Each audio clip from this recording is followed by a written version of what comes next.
Now, which of you Americans would like to be the first to try a Canadian fat cake? Hey, I wouldn't mind being the first.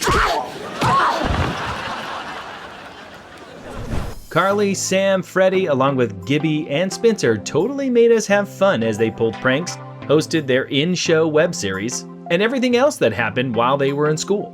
In its long run of 6 years, the show has presented several chuckle-worthy episodes and is home to many hilarious characters.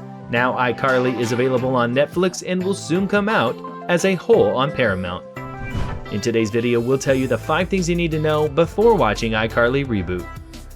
Number 5, the return of Sam and Gibby. Although Miranda Cosgrove, Nathan Kress, and Jerry Traynor will reprise their roles, there has been no word as to whether or not Jeanette McCurdy or Noah Monk will be joining the reboot.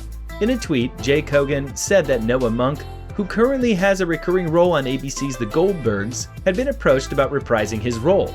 In another tweet, Kogan said that it was McCurdy's call on whether or not she wished to reprise the role of Sam Puckett, suggesting she had not been formally approached. Nevertheless, you can't have an iCarly revival without Gibby, and you certainly can't have an iCarly revival without Carly Shay's right-hand woman, Sam Puckett. Although in recent years McCurdy has stepped away from acting to pursue a career in directing and has voiced discontent with her early acting work, there's no doubt that Jeanette McCurdy's performance helped make the show what it was. However, if she doesn't return for the reboot, maybe we can compromise and get Mrs. Benson back. Number 4, target audience are adults. The biggest shock about the reboot is the fact that it is primarily aiming for an adult audience. Therefore, the content of this series is going to be far more mature. It brings up a lot of potential for deeper storylines, which should help to give the show an abundance of attention. Even with the show taking on a more adult-like tone, it has also been stated that the wackiness from the original series will still carry over.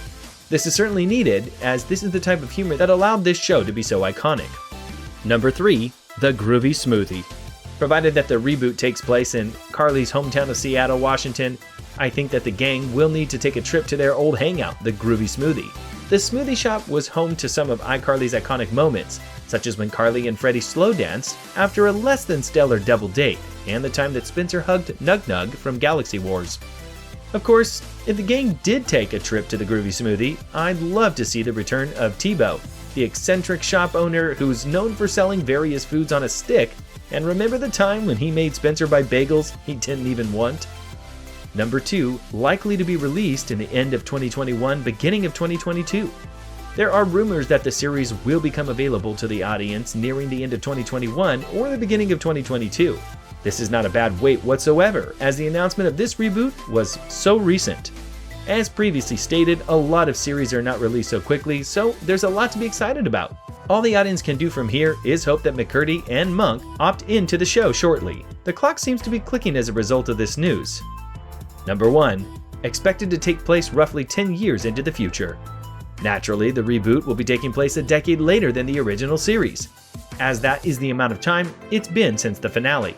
This truly opens the door for a lot of storylines involving what these characters have been up to since then. It will be fun to see where they've gone professionally as working adults, especially when it comes to Spencer and his art. As for Freddie and Carly, they could have gone anywhere, as the last time the audience saw them, they were simply teenagers running the internet show. And that's all we know for now. Let us know your views in the comment section below. And don't forget to like this video before leaving. Thanks for watching.